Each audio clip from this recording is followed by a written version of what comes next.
రాజు యొక్క ముఖ ద్వారం నుంచి చూస్తారు, ఎక్కడ ఈశ్వర కనిపిస్తున్నారు. కానీ ఈ మాత్రం ఆయనే వెతుకుతూ ఉంటాడు. ఆయన మాత్రం చెప్పండి ఆనందా, ఇట్లా నా భార్య రాజు యొక్క ముఖ ద్వారం తీసుకుని ఉంటున్నానే, ఏది ఏదే స్వామి ఆమె పట్టబడండి. ఎన్నో బాధలు ఎన్నో ఇబ్బందులు అనుభవించుంటుంది. మీరు ఈ 14 సంవత్సరాలు లేకపోయేసరికి ఆమె అనేక దూషణ అంటే అనేక మాటలతో మనసు ఉంచుకుంటుంది. స్వామి అంత పొడవులో ఉంటుంది. స్వామి మీరేం ఇబ్బంది పడవాకండి, రండి అంటాడు. సరే లోపల పెడతాడు.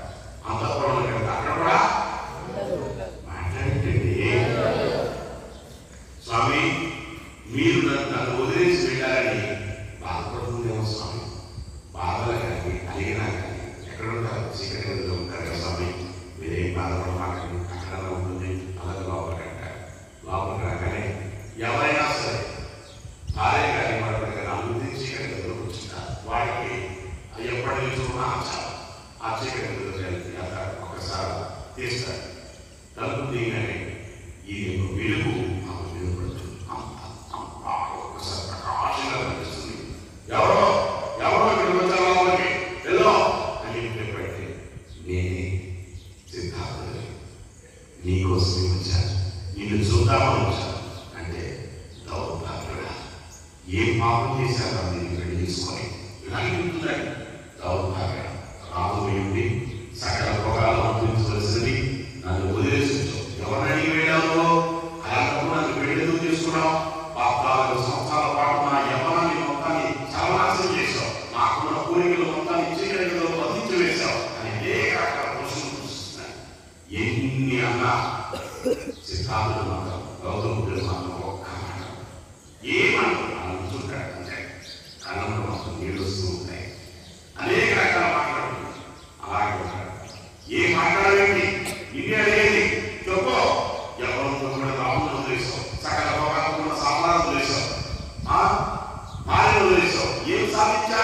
14 ఏళ్ళ నుంచి ఏం సాధించా అని ఏం మాట్లాడుతున్నా అలాగే ఉంది.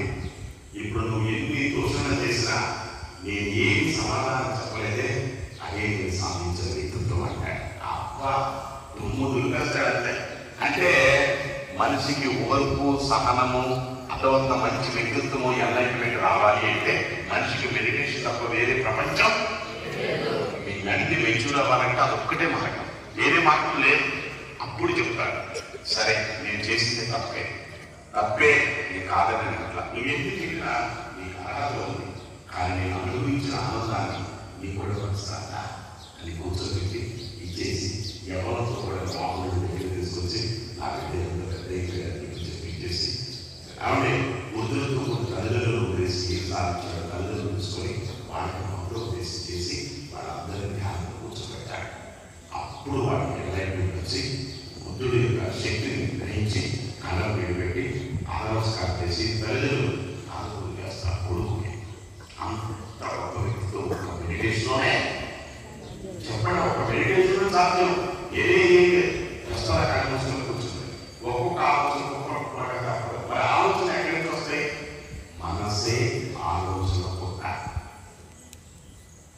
ఎవరన్నా కనీసం ఎంత గొప్పవాడు, ఈ మనసే ఆలోచన పుట్ట. అంటే ఆ మనసు ఆలోచన కుక్కలు వస్తూనే ఉంటాయి. ఎట్లా? గత జన్మ యొక్క నారాయణ చరిత్ర మొత్తం ఇక్కడ ఉంది. గత జన్మ అంటే గత జన్మ యొక్క సంస్కారాలకు ఈ జన్మ అవుతుంది. దాన్ని ఏమంటారు? ప్రారంభ కర్మ, హెరిడిటీ టెండెన్సీస్ అంటారు.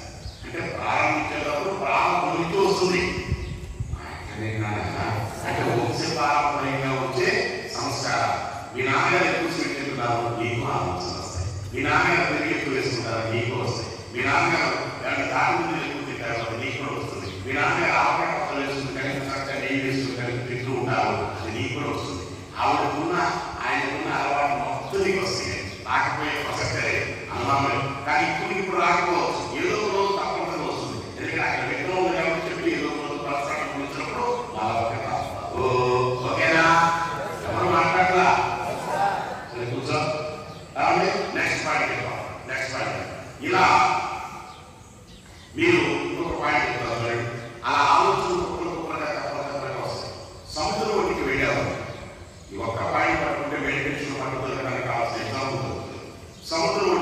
సి దగ్గరికి వెళ్ళాం. అలా పెద్ద పెద్దగా వస్తూ ఉంటే ఎవరు మాట్లాడేగా వస్తూ ఉంటాయి. ఆ అలల నుంచి పైన కొంచెం లోతుకి వెళ్ళాం. అలల శాతం పెద్ద పెద్దగా చాలా కొంచెం తగ్గుతాయి, చిన్నగా వస్తాయి. మాట్లాడేగా మొదట్లో నువ్వు కళ్ళ మూసుకొని కూర్చున్నప్పుడు వెంటనే కూర్చుంటాకి ఏదో ఒక పిచ్చి పిచ్చి ఆలోచనలు మొత్తం వస్తాయి. పక్కన వాడు నవ్వింది, వెళ్ళింది, ఆ నిజంగా చేస్తున్నాడా లేదా, గురువు గారు చెప్పిన జోకులు, ఇవన్నీ నీ మనసులో వెంటనే వస్తాయి. నీవు కాసేపు అలా కూర్చునేసరికి నిన్న జరిగిన సంగతులు గుర్తొస్తూ ఉంటాయి. ఇక్కడ ఆగిపోయాయి. అర్థమవుతుందా? ఎట్లా మనిషికి conscious mind, sub conscious mind, super conscious mind మూడు ఉంటుంది. కాన్షియస్ మైండ్తో పనిచేసే అవయవాలు మొత్తాన్ని కర్మేంద్రియాలంట. అంటే కర్మ చేయడం ద్వారా వచ్చే ఆలోచన మొత్తం కళ్ళు మూసుకుని కూర్చోగానే వస్తానే ఆగవు. కానీ వాటిని బట్టి కుదిరిస్తున్నాం అనుకోండి, ఆటోమేటిక్గా నెమ్మదిగా ఆడుతున్నావు. చిన్నపాటి మీ స్నేహితులే ఉన్నాడు, రోజు మాట్లాడుతున్నాం. ఒక వారం రోజు వాడు నీతో మాట్లాడలా, నీ మనసు కనిపిస్తున్నాయి. ఏం ఏదైనా ఉంటే మాట్లాడాలి, ఏం మాట్లాడలేదు, ఏం సందేశాలు అంటారు. వదిలే అంటే మనసు కరెక్ట్గా కాదని చెప్పిన మాట వదిలేయాలి. అలాగే నువ్వు వదలలేవు, మనసు మాత్రం ఆడకూడదులేవు. అవునా?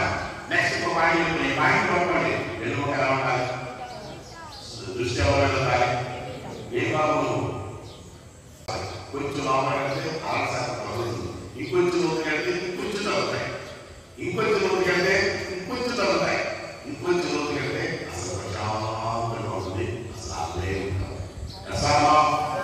నువ్వు కళ్ళు వస్తువులు కూర్చున్నప్పుడు మొదట్లో పిచ్చి పిచ్చి ఆలోచనలు వస్తాయి. నెమ్మదిగా వదిలేయడం ప్రారంభిస్తే ఆలోచనలు సగం తగ్గుతాయి. ఇంకా వదిలేయడం ప్రారంభిస్తే ఆటోమేటిక్ ఇంకా తగ్గుతాయి. కొంత సమయం వేసే ఆలోచన లేదా అలాగే ఉంది, శరీరంలో ఊగుతూ ఉంటుంది తెలియకుండా. అంటే మనస్సును శూన్య స్థితి కడుతూ ఉంటే శూన్యంలో శరీరం ఊగుతూ ఉంటుంది. అది సీక్రెట్. ఎలా నిద్రపోతున్నాడా, ఈ నిద్ర ఉన్నాడా, అట్లా ఉన్నాడా అని అంటున్నారంటే వాడి నిద్ర కాదు, నిద్ర కాదు, నిద్ర కాని నిద్ర, మెలుగు కాని మెలుగు. అదే ధ్యాసక్తి.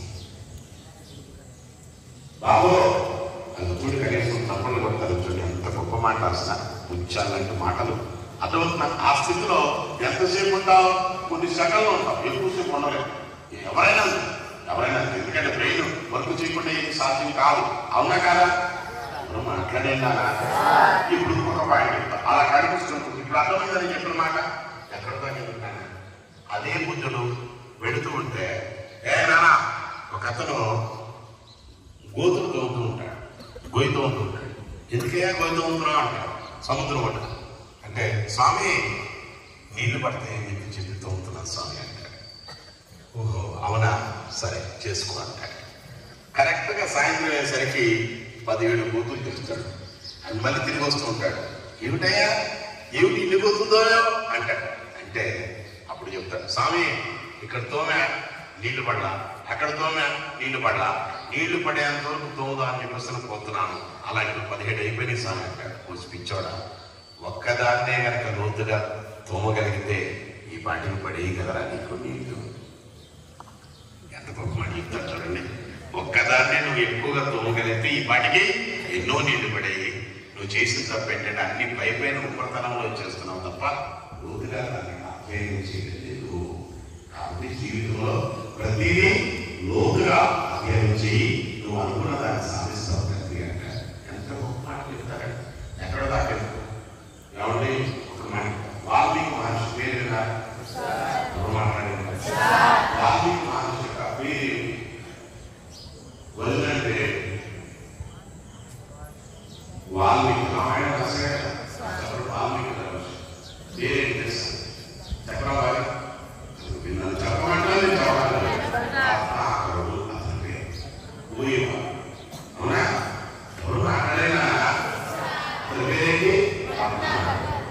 అయితే అతనికి సమయం వస్తుంది, రామాయణంలో రచించే సమయం వస్తుంది. ఈ విషయం తెలిసిన ఏకైక వ్యక్తి వెంటనే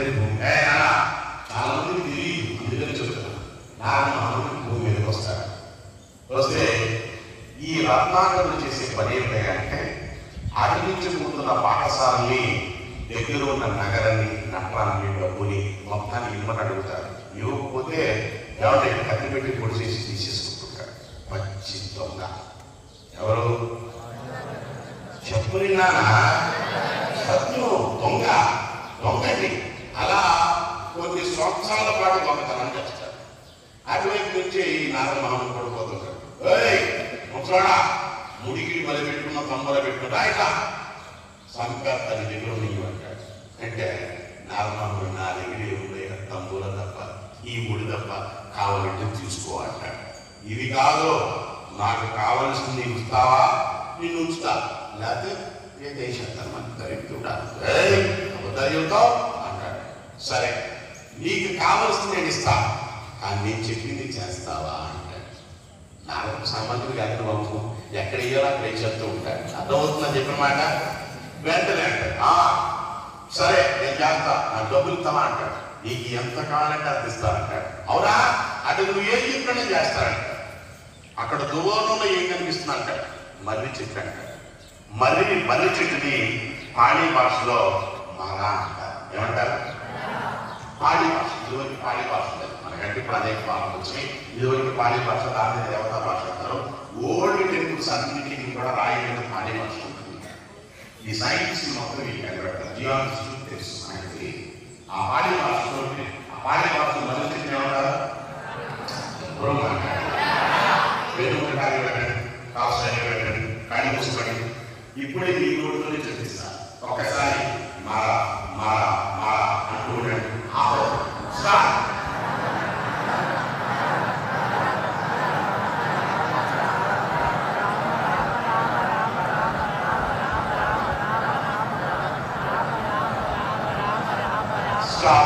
ఏమొచ్చిందండి? ఎత్తిగా అంటే జగత్తు, మా అంటే కాపాడేవాడు. ఈ జగత్తుని ఎవరైతే కాపాడేవాడో అతన్ని బయటికి తీసుకురావాలి. అతని వాస్తవాలను బయట పెట్టాలి. ప్రపంచం మొత్తం ఇది అవుతుంది, కలియుగం మొదలవుతుంది. కాబట్టి దీనిని నువ్వు ఇచ్చే చూడండి. కావాలంటే మరా మరా మరా మరా మరా మరా మరా చూడండి. ఎంత గొప్ప విషయం ఇది అంటే జ్ఞానంలో ఆ పదం చెప్పి తన వ్యక్తిత్వాన్ని మార్చడం కోసం నాలుగు ఆడుకున్నాడు. అలా మరా మరా మరా మరా కొన్ని సంవత్సరాలు పెడతారు. అలా తపస్సు చేసి చేసి చేసి ఒల్లి పడిపోయిన అతను చుట్టూ పుట్టొచ్చేస్తుంది, చెత్తలు వచ్చేస్తాయి, పాములు వచ్చేస్తాయి. ఏం పట్టించుకోవడం, రామ రామ రామ రామ రామ రామ రామ అంటే వచ్చేస్తాడు. వల్మీకం నుంచి వచ్చాడు, పుట్ట నుంచి వచ్చాడు కాబట్టి అతను వాల్మీకి అన్నారు. అది దాని వెనకాల అంతరార్థం అండి. అర్థమవుతున్నా? అలా కూర్చొని మొత్తం ఇచ్చేసుకున్నాం. అప్పుడు రామాయణం మొదలు పెట్టేస్తాడు. అదే అసలు విషయం. ఇప్పుడు నేను చెప్పిన అర్థమైందా? ధ్యానంలో కూర్చున్నవాడు పేరే మారిపోతాయి, ఊరే మారిపోతాయి, ఆలోచన మారిపోతాయి, వ్యక్తిత్వమే మారిపోతాయి. ఈ రామకృష్ణ వాడు కూడా అదే కదా, కళ్ళు మూసుకొని వెంకటేశ్వర కూర్చున్నాడు. అమ్మా అంటే కాళీమాత పలికేది. అమ్మ పలుకుతుంది కదా, అమ్మ పలుక చెప్పి అట్టు ఉంటారు. ఆవిడంతే, ఆవిడ ఏం చెప్తే చేసేది. ఎందుకు? ధ్యానంలో సాధించలేనట్టు ఏమీ లేదు. అంతా కూర్చోవాలి. ఏం కావాలో వస్తుంది, ఏది వద్దో అది పోతున్నాను. నేను చెప్పేది జీవిత సత్యం. నా మాట నమ్మకపోతే ఒక 6 గ్లాసులు మురికి నీళ్ళు తీసుకోండి. ఏ నీళ్ళు? పెట్టిని చెప్పడానా ఒక పెద్ద బిందుతో నీళ్ళు తీసుకోండి. ఆ 6 గ్లాసులు మురికి నీళ్ళు పోయింది. 6 గ్లాసులు మురికి నీళ్ళు పోయింది. అలా పొయ్యిగా కొంతసేపటికి మురికి నీళ్ళు మొత్తం బయటకు వస్తే మంచినీళ్ళు మాత్రమే గ్లాసులో ఉంటాయి. అలాగే మీరు మెడిటేషన్లో కూర్చోగా ఆ మలినం మొత్తం పోతుంది. ప్యూర్ మైండ్ ఏర్పడుతుంది. ప్యూర్ మైండ్ మెడిటేషన్లో పట్టుదల ఏం చేయాలి? కూర్చుంటూ ఉండాలి. సమయం దొరికినప్పుడల్లా కూర్చో.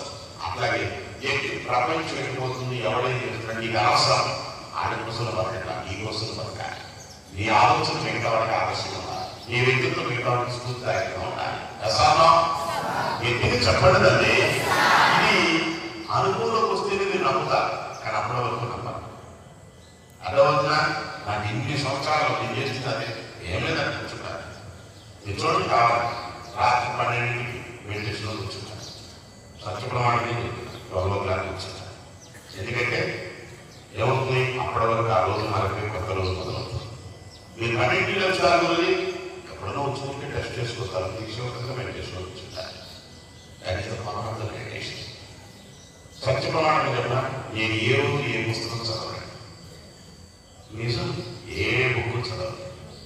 అమ్మలు తెలుసుకుంటాను, అమ్మే చెప్తాను నీ బిడ్డలున్నారు కదా మా పాట కావాల్సింది ఉందండి, ఆ ద్వారా ఉందండి, శక్తియుక్తులు నీవే తల్లి, శరీరం మాత్రమే కాదు తల్లి. కానీ మీకు ఆ స్థాయికి మీ మనసు లేదు కాబట్టి మీరు దాన్ని వెంటనే రిసీవ్ చేసుకోలేకపోవచ్చు. కానీ ఆ స్థాయికి మీ మనసు వెళ్ళినప్పుడు దాని గురించి మీకు తెలుస్తుంది. ఒక వ్యక్తిని మనం ఎప్పుడు విమర్శిస్తాం, ఒక వ్యక్తిని ఎప్పుడు లోపల చూస్తామంటే ఆ స్థాయి మనకి లేనప్పుడు. కానీ ఆ స్థాయికి వచ్చిన తర్వాత ఇది నిజమే అని నిజాన్ని నువ్వు అనుభవించినప్పుడు చెప్తావు. ఒక తండ్రి యొక్క బాధను నువ్వు తెలుసుకో, కానీ నువ్వు కూడా ఒక తండ్రి అయినప్పుడు ఆ తండ్రి ఎట్లా పెంచాడని అప్పుడు తెలుస్తుంది నీకు. నేను చెప్పే మాటలు దయచేసి పట్టుకోండి, సత్యం మీరు ఒప్పుకున్నా ఒప్పుకునేది వాస్తవం. కాబట్టి ఇప్పటికైనా మారండి, ఆలోచన మార్చుకోండి, జీవన శైలిని మార్చుకోండి, అంతే తప్ప వేరే ఏంటి అంతే. ఉదయం చెప్పారు ఎస్ అంతే, అటు కూర్చుని ఏం లేదు, అటు కూర్చుని ఏమన్నా జరగదు. ఇంకొక మాట చెప్పారు, పాత నీరు పోవాలంటే కొత్త నీరు కావాలి, పాత జీవితం మారాలంటే కొత్త జీవితాన్ని ప్రారంభించాలి, అంతే సింపుల్ మాట. ఏ బాబో చూడు అంత దొంగ వేషాలు అర్థమవుతుందా? ఇంకొక పాయింట్ చెప్తాను, చెప్పనవుతారన్నా ఎన్నో చెప్తా. అసలు ఒకటి కాదు రామకృష్ణ వివేకానంద పేరేంటి? నరేంద్రుడు. ఏం మాట్లాడాడబ్బా? గురువు దగ్గరికి వెళ్ళాడు, గురువుకు సరెండర్ అయిపోయాడు, గురువు ఏం చెప్తా చేస్తానన్నాడు. స్వామి అన్నాడు, కూర్చున్నాడు, వెంకటేశ్వర కూర్చున్నాడు కూర్చున్నాడు కూర్చున్నాడు కూర్చున్నాడు ముందు మనసారి మనిషి వివేకాన్ని వివేకంతో ఆనందంతో జీవించేవాడు అని వివేకానంద ప్రతిదీ వివేకంగా ఆలోచిస్తుంటాడు. అది ఇక్కడ అంటే మెడిటేషన్ మనిషి వివేకం పెరుగుతుంది, ఆలోచన ఉండగా ఉంటుంది, అనుకున్నాన్ని సాధిస్తాడు. దశాలో ఎన్ని చెప్పండి స్థాయి వచ్చినట్టు కేవలం మెడిటేషన్ మరి ఎక్కడికి పోవాలా? ఆయన ప్రపంచం మన కాలేదు తెలుస్తుంది. ఇప్పుడు సత్సాగం ఎక్కడికి విదేశాలు వెళ్ళారా? మాట్లాడినారా? 198 దేశాల్లో ఆయన సంస్థానాలు ఉన్నాయి. 198 దేశాలు ఎట్లా సాధ్యం? మరి ఎక్కడికి వెళ్ళకుండా వాడి ప్రపంచం మొత్తాన్ని ఆయన పాత దగ్గర తెచ్చుకున్నాడు, అంతే పట్టుకొని తెచ్చుకున్నాడు. ఆయన ఎక్కడికి వెళ్ళా నా మాట నమ్మకపోతే చరిత్ర తీసుకుని చూడండి, వాస్తవం ఎంత అంటే ఆయన యొక్క ఆలోచన అంత ప్రభావితం చేసింది. ఆయన శక్తి అసలు వ్యక్తి తెలియలేదు, శక్తిని తెలుసుకుంటేనే వ్యక్తికి ఎంత వ్యక్తిత్వం తెలుస్తున్నాయి. అప్పటి వరకు ఆయన మీకు చూసే యోగం లేదు, కానీ నాకు చూసే యోగం వచ్చింది. ఆయన బతుకులను చూసాక, ఆయనతో మీరు మాట్లాడాక, ఆయనతో పాటు రకరకాలు జీవించాక, అక్కడ ఉన్న వాళ్ళతోనే ఎంఏ ఎంసీఏ స్టూడెంట్స్ కి, డిగ్రీ యూనివర్సిటీలో ఉన్న ప్రొఫెసర్స్ కి, ప్రిన్సిపల్స్ కూడా అందరికీ క్లాసెస్ కండక్ట్ చేస్తాం. స్వామి చెప్పాడు, మగారు వీళ్ళందరికీ చరిత్ర తెలియజేయ, మగారు క్లాసెస్ చేయి, వాళ్ళందరినీ కూర్చోబెట్ట అంత వెంటనే చెప్పారు. మొత్తం కూర్చున్నారు, ముందు క్లాస్ నేను ఉంటాను. స్వామి అంత 3 రకాల తప్ప 4 ఏవే స్వామి అన్న విజయోత్సవ అంతే. పుట్టపతిలో స్వామి కూర్చున్నాడు, నేను కూర్చున్నాడు, క్లాస్ చెప్పేవాడు. సత్యప్రమాణం ఏం లేక అంటే నీ మనసు ఎదుగుతున్న కొద్దిగా నీకు పరిచయం వ్యక్తులు అటువంటి వ్యక్తులు పంచుకుంటావు, నీ ఆలోచన కూడా మిగతావాడే ఒకటే. నేను చెప్పే మాటలు అందరూ ఏం చేస్తున్నారు మీరు? ఏ క్లాస్ సరే కూర్చోండి, ఆ కూర్చోండి వెళ్ళండి. కాబట్టి ఇప్పటికే మీ జీవన శైలి మార్చుకోండి ప్లీజ్. అక్కడ నేను ఫుడ్ పెట్టాను, మహాప్రసాదం తీసుకోండి. ఇంకొక ఆలోచన అవసరం పెట్టాను, అది మహాప్రసాదం అంటే ఎంతో మంది కష్టం పండించిన మాట మీకు పేరుకు వస్తుంది. ఏం చేయాలని? నమస్కారం చేసుకుని ఆస్వాదించండి. అర్థమవుతున్నా? ఎందుకు? వాళ్ళందరూ ఆశిస్తులు కోరుకుంటున్నాం. ఈ ఆహారం ఆ శరీరం రావడం ద్వారా శక్తియుక్తులు రావడమే కాకుండా సంపూర్ణ ఆరోగ్యాన్ని, 10 మందికి సేవ చేసే భాగ్యాన్ని, కోపంతో ఆవేశాన్ని జన్మలో కాకుండా మనం కాపాడుతుంది. చెప్పి అక్కడ అన్నపూర్ణే సదాపూర్ణే శంకర ప్రాణవల్లభే జ్ఞాన వైరాగ్య సిద్ధ్యర్థం భిక్షాం దేహి చ పార్వతి మాతా చ పార్వతీ దేవి పితా దేవో మహేశ్వరః బాంధవాః శుభభక్తాశ్చ స్వదేశో భువనత్రయం. అన్నపూర్ణే సదాపూర్ణే జ్ఞాన వైరాగ్య సిద్ధ్యర్థం. నాకు చక్కటి జ్ఞానాన్ని చూస్తున్నాను, నాకు ఏనాడు తెలుసు తెలియదు అనేక తప్పులు చేశాను, నన్ను క్షమించు స్వామి. ఎంత ప్రాధాన్యపడుతున్నాను ఆ మంత్రాలు చెప్తాను, మీకు రాసేలో ఆ మంత్రాలు చెప్తా. రోజు తీసుకున్నప్పుడు తప్పనిసరిగా ఆ మంత్రాలు చదివి బోధించే. ఈ శరీరం ఏనాడన్నా ఎటువంటి అసౌకర్యం ఉంటే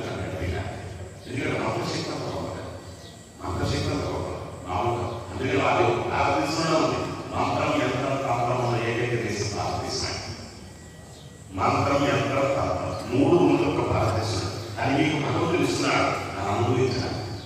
ఇంకా బాగా చెప్పరా చెప్పరా ఎవరో మాట్లాడాలి. మానవులుగా పుట్టడం అదృష్టం, భారతదేశం పుట్టడం వరం. ఆధ్యాత్మిక గురించి తెలుసుకుంటూ పూర్వజన్మ సుకృతం అండి.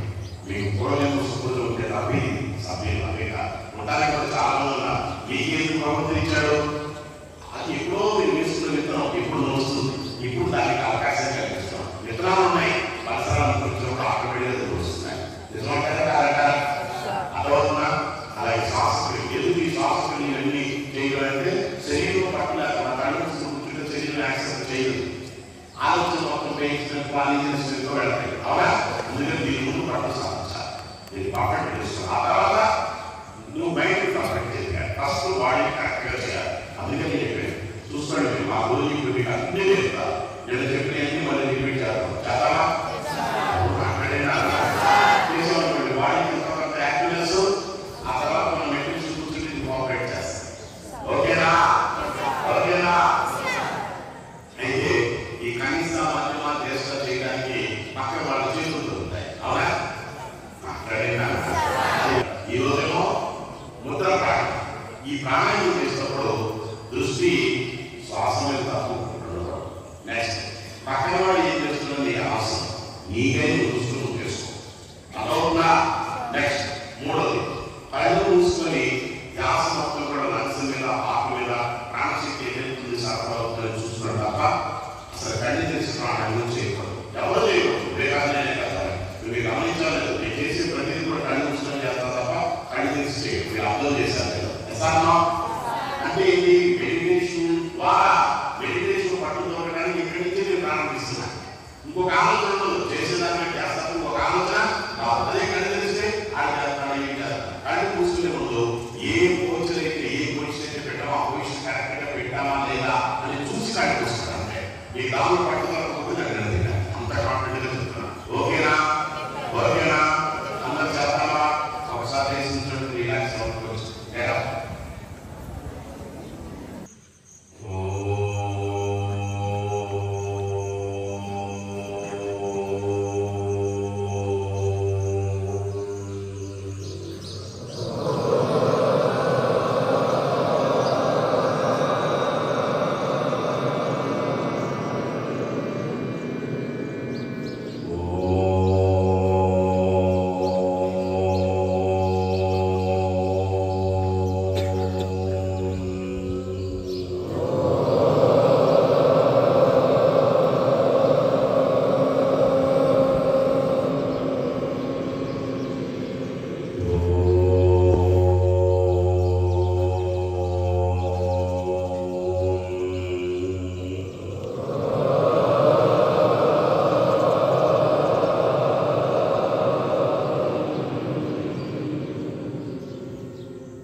गुरु ब्रह्मा गुरुर्विष्णु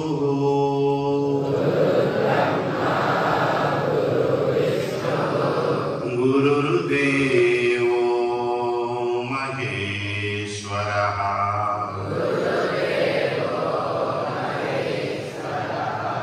गुरु साक्षात् परब्रह्मा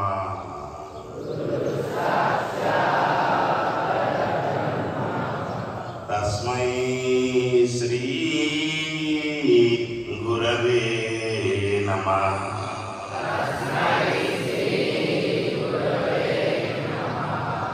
अखंड मंडलाकारं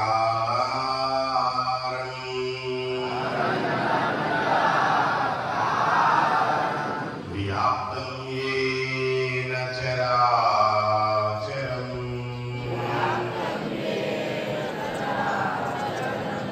तत्पदं दर्शितं येन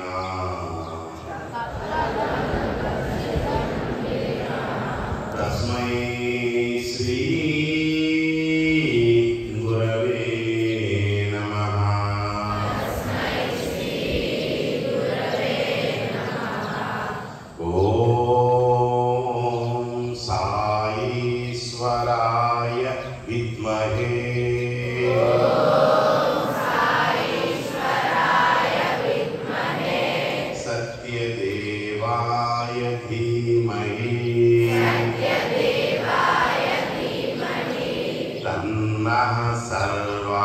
ప్రచోదయాత్.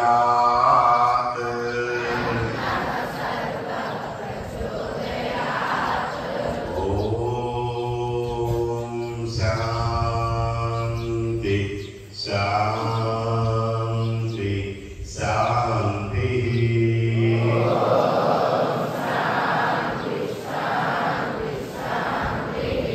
హరి ఓం. అందరు కళ్ళు తెరిచి సరస్వతికి నమస్కారం చేసుకోండి. శ్రీ గురుభ్యో నమః. హరి ఓం.